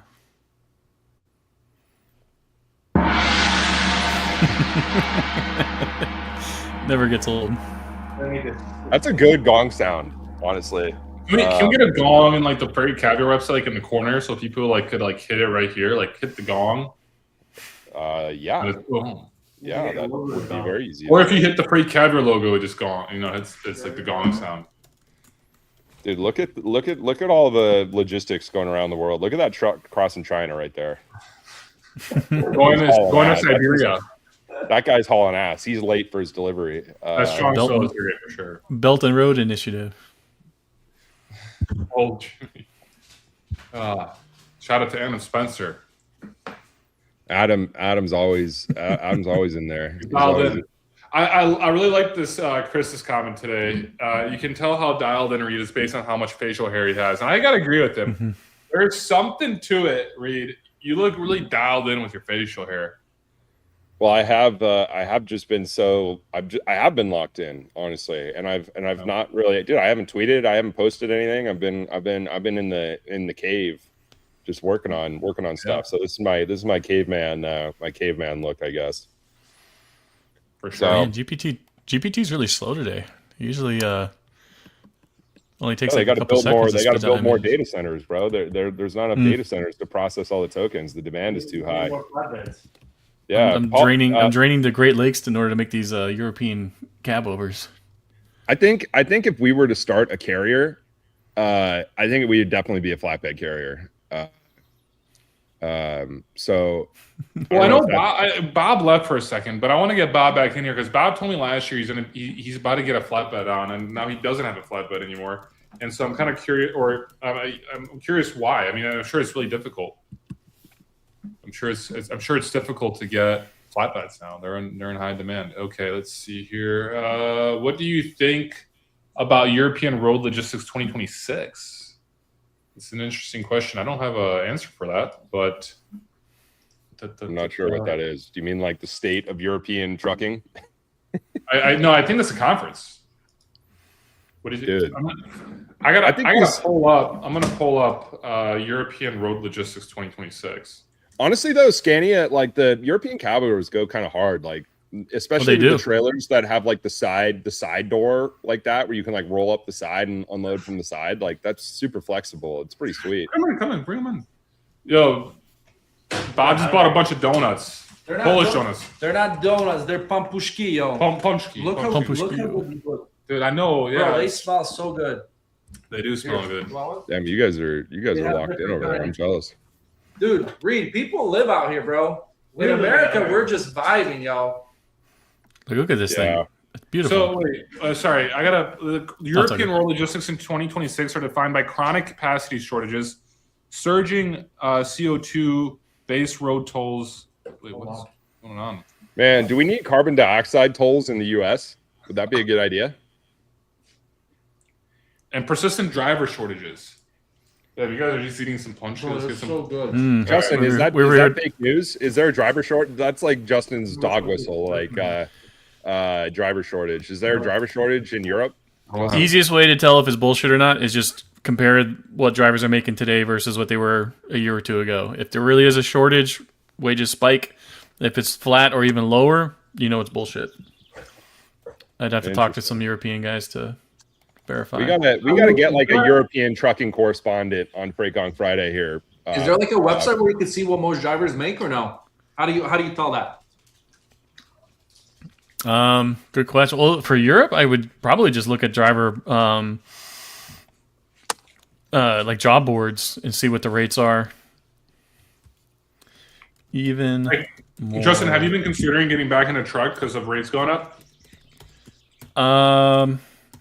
Well, the rates right now are like the owner-operator side. As far as I know, like the pay, carriers don't really increase pay for drivers until things get like super desperate. First, what they'll do is like hire on bonuses, and those are almost always bullshit. And then once those don't work, then the pay rates go up. 85 cents right now. Really? Yeah, I've seen posting where it's like 85 cents. Company drivers. Yeah. That's really good. W2 or 1099? 1099. Yeah, see now when like W2 drivers are making Justin's 85. Like, I'll get back on the truck when we're getting paid $192,000 a year, and I've got a pension, and and it's like it's basically like the best trucking job ever. Justin's back in. Well, that's and Gord even more so. He's like, no ELD in the truck, no camera, no nothing. I want exemptions out there. I told Gord just go work at the post office. That sounds check like all those boxes. Sergey would say. Gord does need to get back in the truck, man. I feel like he's gonna go nuts if he's out of it much longer. Like he's like a lion at the zoo. He's just like trapped in the cage, just going crazy. He's just sitting around writing and tweeting. It's like, come on, brother. Like he's got too much testosterone. He's been going like nuts lately. I feel like we need to like perhaps when we start our flatbed carrier, Gord could be our first driver. There you go. We need like we got to figure out what our first order. Freight guarded. These aren't as unhinged as I was expecting. Usually with ChatGPT, whenever you tell it to like make something more, etc., it like really cranks it. But they've like upgraded their image generation over the last few months, and it feels like it's a lot more grounded. Like that's a nice looking. Oh no, I love you, Gord. If you're listening, so there's no way Gord's listening to us. There's no way. No, he's out there building 5 decks or putting up drywall or giving a lecture at a college somewhere. He's not listening to us. European to the max. It would be good to have a European truck driver correspondent for Freight Gong Friday, though, Paul. You should try to meet like a trucker out there and see if he wouldn't join us occasionally to give us an update on the what he's seeing on the ground in Europe. Dude, that could be me. I was actually I'm going to Moldova, Justin, on tomorrow. I'm going to Moldova tomorrow. Let's go. And I'm going to Bob to Moldova, and we're filming a Freight Caviar doc about like Moldova dispatch services. There's a lot of dispatch services in Moldova, and I'm curious, Justin. It's crazy because like I do a lot of like these. I travel these countries just because like I'm interested in visiting them and not to kind of expose them. And then it's like everyone learns, like all of America learns about like what's happening because it's been kind of like maybe low key or like it hasn't really been talked about. And then I feel like I'm just like I'm gonna become like unwelcome in these countries because I'm gonna be one of those people that like, comes in like does a report on them and then it's like I might like hurt them, you know. Like I feel like most of this stuff would have been exposed eventually. It's just like that kid Nick Surly or whatever his name is that like gone super viral with all the daycare frauds and stuff. He didn't discover that stuff. It was like this old boomer who had reached out to him who had been digging into it for a while. He's just the one who really publicized it, stuff, right?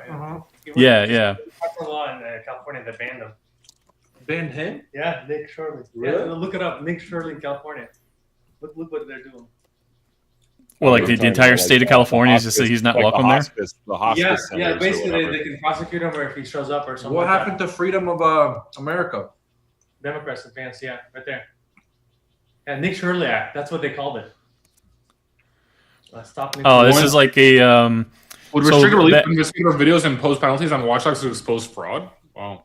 Back in the 90s, there were all these like animal cruelty activists that would go and work at slaughterhouses with like hidden cameras and expose like the horrific working conditions of these places.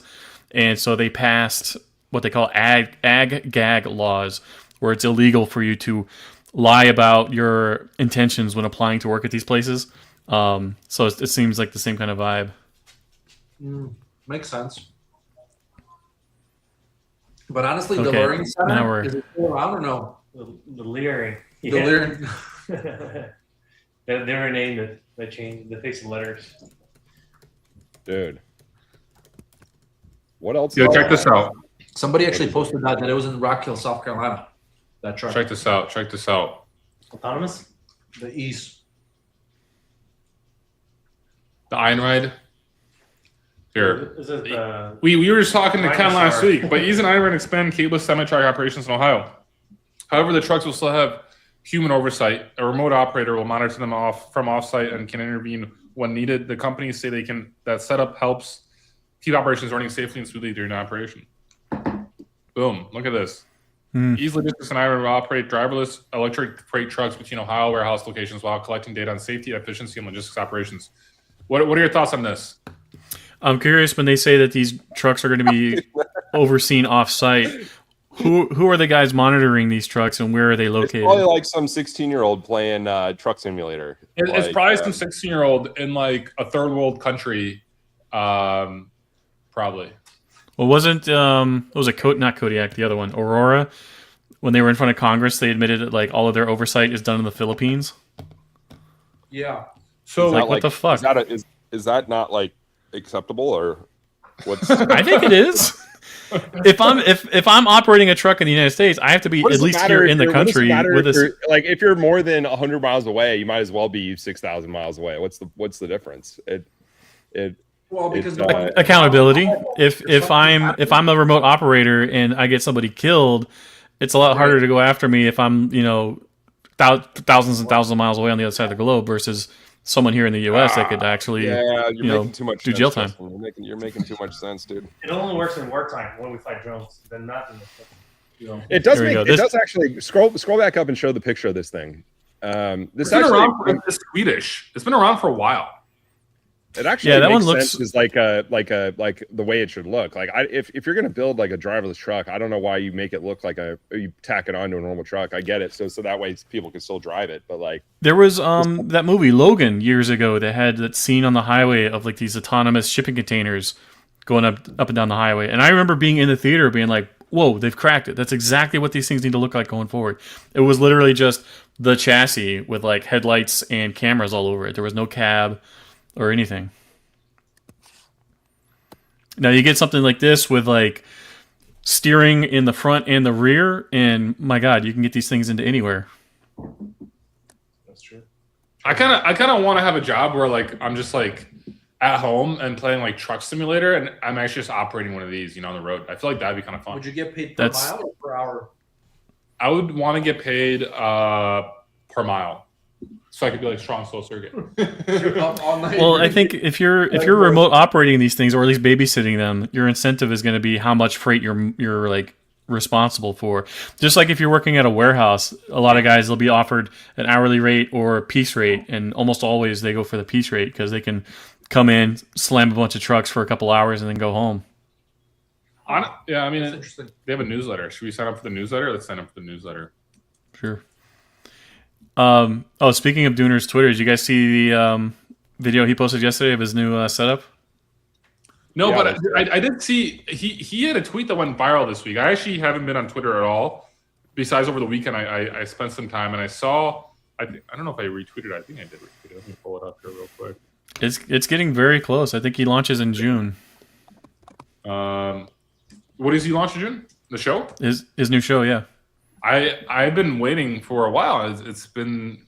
I feel like it's been a long time coming. Here, I'm gonna see where. I'm curious if you, Bob, have seen this. Give me a see. Where is this? Dooner's video. He posts a lot, so sometimes it's hard to get. I know. Bob, we gotta get in there. Yeah. Here, this is Dooner's. Let's see here. What was this? Nice. Wow, he's got a beard, but he's got a white beard now. He's in the cave. That's what it is. He's locked in. Was he dyeing his beard earlier? I don't think so, because he had like some gray streaks in it. It's just he shaved it like a year or two ago. Yeah. So he's kind of aged a little bit. He's in the trucking industry. Jesus, what are you scrolling for here? I'm trying to find this video he posted, I think last Friday, so like a week ago. But to get there, it's going to take a while. So, was it his video or one he retweeted? It was his video that he posted from TikTok about a driver who was taking a shower in his cab. Oh, actually, okay. I could probably easier just pull up my likes and scroll down this way because I haven't really been on this week. Or I usually go through like somebody's media tab if I'm looking for something they posted. I tried. I got the media. Oh, got it. That would have probably made sense. Wait. Let's see here. May 22nd. So I think.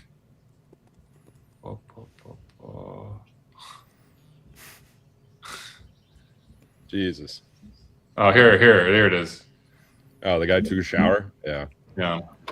Oh yeah. This makes sense to me if you're like a flatbed guy and you just tarping a load. He's very famous on YouTube. Really? This Alex guy, he's got like 1 million subscribers on YouTube. Really? No, but look, he took a shower in his cab. Have you seen this before? I haven't seen this, but I know this guy. But have you known that? Do you know that drunk drivers they take showers in their cab? Like everyone's wondering, like, where does the water go afterwards? Just dump it. No, but like it was. Look at the video. Like it just does that like heat up the water? It's a water pump. It's not going to be heated. I guess. I think it does. It looks like it does. I mean, it probably heats up the water a little bit. I mean, you're not going to like dump. You're not going to. I mean, unless he's taking cold showers, unless he's really locked in. Dude, you gotta take cold showers. That's a protocol for strong, slow, circuit. Cold showers. Mm-hmm. That's wild. Well, he's very famous. If you guys look him up on YouTube, he's got like millions of stuff. He's a blogger. He doesn't really. That's not really. He just drives to make content. I'm pretty sure. That's actually pretty smart. I was thinking about becoming a car driver. He doesn't show what he did with the water. Yeah, exactly. He doesn't show. I mean, does he pull out like his like gaming rig or something now? He puts like a tiny little phone. Like that's his TV. You got the red light there, Pete. He's pretty locked in there. That's pretty. Half a million views. Here, Alex Nino. Yeah. Let's go. 2 million followers on YouTube. He's huge. Yeah. Wait, did he just reply? No, I think it was someone else. But someone like. 1 second. Yeah, he's been posting content for a while. He does it with his family and stuff that he drives. He's got kids. I think he's from Cali. Oh, this guy looks similar to him, but it's not him. Wow. Okay, subscribe. He was a driver? Yeah. Starting out. Overnight truck camping in a sketch area. The worst decision I've ever made. Should we watch this? I'm curious what the worst. Wait, or overnight truck camping in sketch area with ramen and Japanese A5 Wagyu. What? Wow. Wait, why have we got to get this guy on the show. This guy's probably too busy. I got sick on the road. Which one should we watch? We should get him on the show. It would probably be good for you. Oh, for sure. Let's see here. Oh my god, get YouTube Premium, dude. What the heck? I do have premium. It's just annoying because I have to like switch my email. Just play it.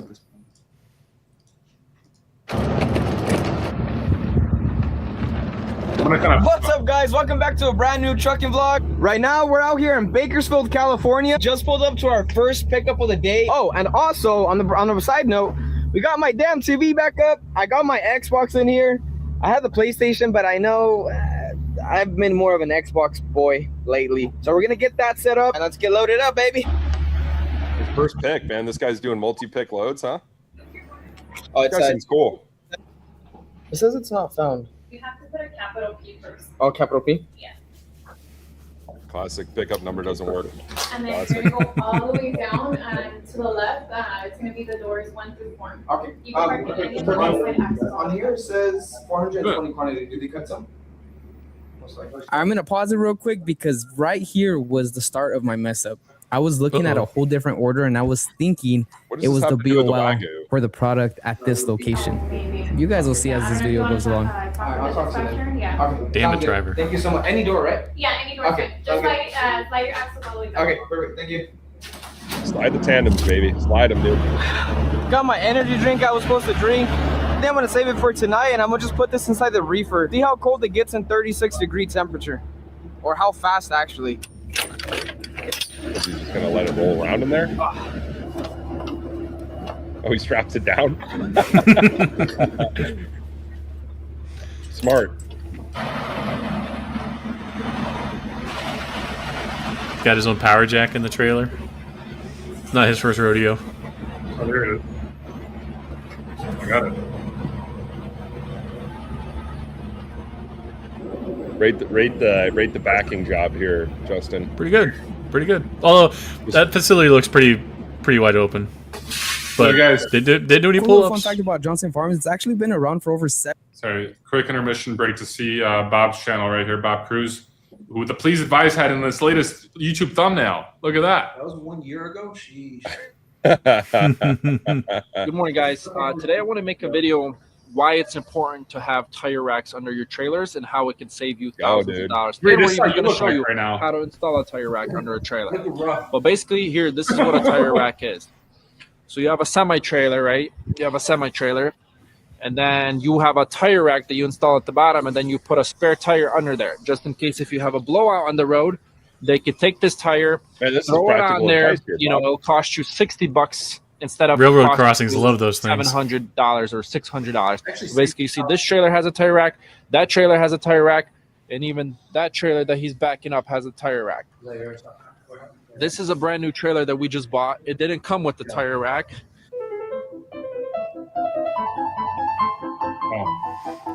You ever had any of your tires stolen off of those things? Probably, yeah. But it definitely saves you like thousands of dollars. For every trailer that we get, we actually get tire racks. We're just, I feel like you look back at some of your videos, you're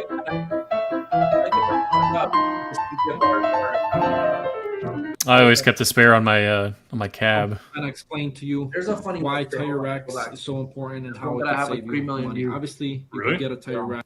Was it like a video or But short? it's not my video. Was it a short? No, it was a full video. Just go to all videos. Is that why you got like demonetized? No, go But down. you got demonetized, Okay. Bob? Damn it. 2.9 million views. Watch this. Play it.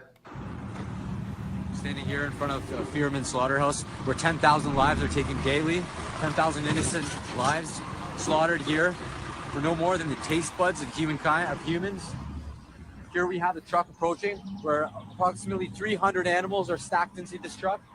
Oh, this is a good one. We're gonna stop this truck so we can bear witness. No, you're not. Those livestock guys do not give a shit. When are people going to start doing this to data center load?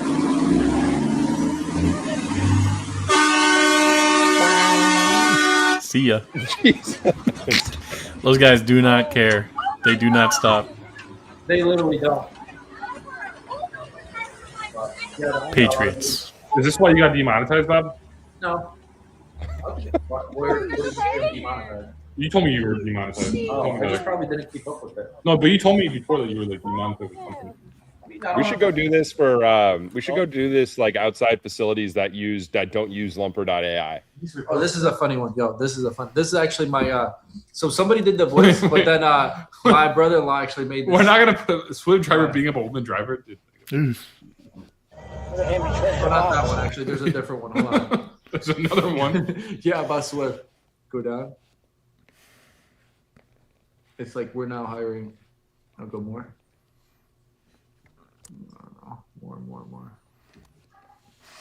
That's. I mean, it's not to pick on Swift. A lot of these large carriers have that problem where they're just bringing in so many people all at once that you're going to get a couple of nut jobs hired occasionally. Off-roading in Ukraine. Like before you posted it. What should do the engineering thing? I had to take that money. Is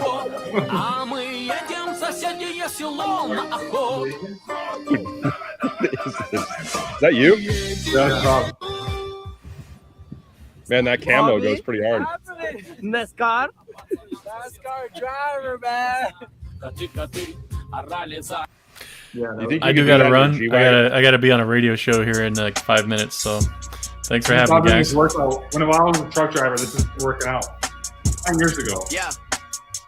Yeah, boy. I couldn't get a bill paid. You couldn't buy the real thing. I was staying up at your place, trying to figure out the whole thing. I saw people doing things, almost gave That's a up good on the note to music end thing. on. Let this But we play all us so out here. spoiled now. Keep end.